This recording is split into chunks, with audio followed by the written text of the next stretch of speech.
Fora TV. The world is thinking. Let me give you a few things that people may not be aware of. The first is that the middle-class society I grew up in did not evolve gradually.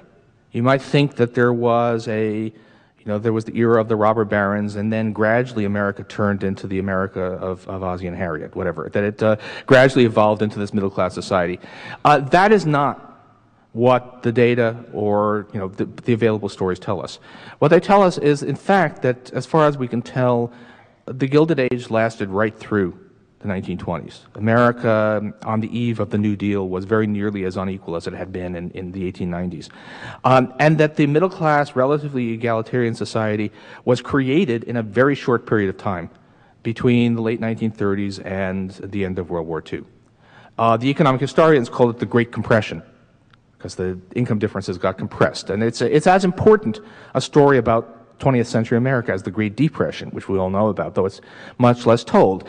And you look at what happened, and it was the Roosevelt administration, through a whole set of policies, but all of them equalizing. Much higher tax rates on the wealthy, higher corporate tax rates, a pro-union organizing environment, so you had an explosion in union membership, tripling of the share of the workforce, the minimum wage, Social Security, unemployment insurance, all of these things. And then the process accelerated because during World War II, there were extensive government controls on the economy, which were used in a way that tended to equalize incomes. All this created a middle-class society in a period of not more than about 7 or 8 years. Now, you might have thought, well, okay, but this was all artificial, especially the stuff during the war, so it would go away as soon as peacetime returned, but it didn't. Turns out that once you create institutions, norms, expectations of a relatively equal society, it tends to persist. So the income distribution, this relatively middle-class society that was created by the New Deal, persisted for more than a generation after World War II. Then it started to come apart, and you see this dramatic increase in inequality, not quite as fast as the Great Compression, but this dramatic increase starting around 1980, which in itself is kind of an interesting date because that's Reagan comes to the White House.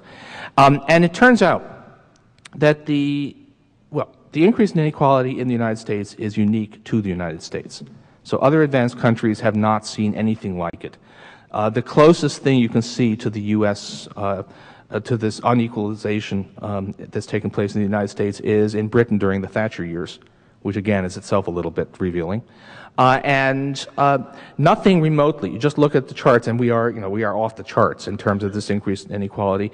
And many of the things that we take for granted as, well, this is the way things work in the late 20th, early 21st century economy, turn out to be special to the U.S. So one example I like to use is the decline of the union movement.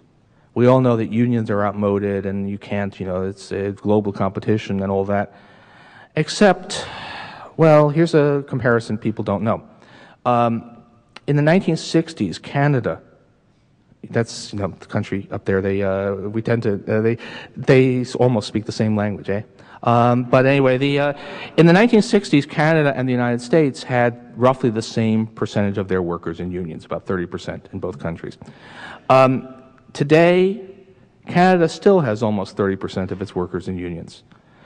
In the United States, it's down to about 11%, and much less than that, it's in the private sector. It's heavily a public sector thing left. So the deunionization was not something that happened because of the global economy, because Canada faces the same global economy we do.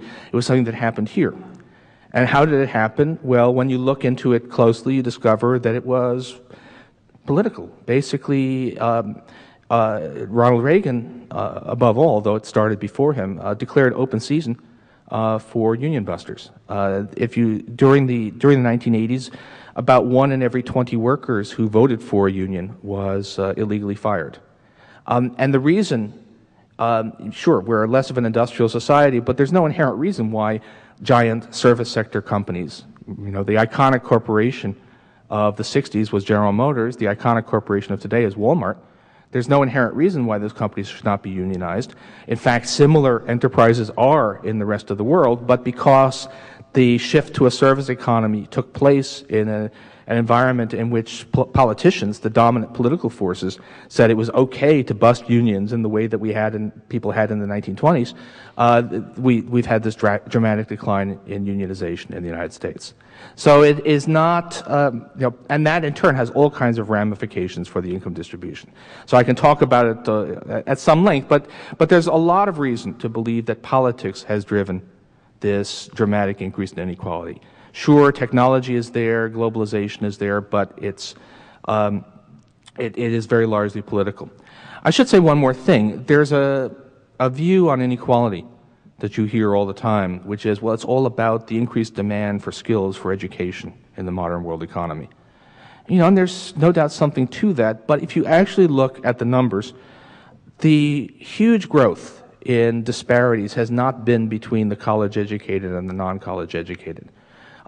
Yes, people with college degrees have done better than people without, but most of the increase is among people with a lot of education. So that most dramatic statistic, high school teachers tend to have postgraduate degrees, and so do hedge fund managers. And as we all know, last year the highest paid hedge fund manager in the United States made an amount equal to the salaries of all 80,000 New York City school teachers for the next 3 years. So it's not education that is driving this.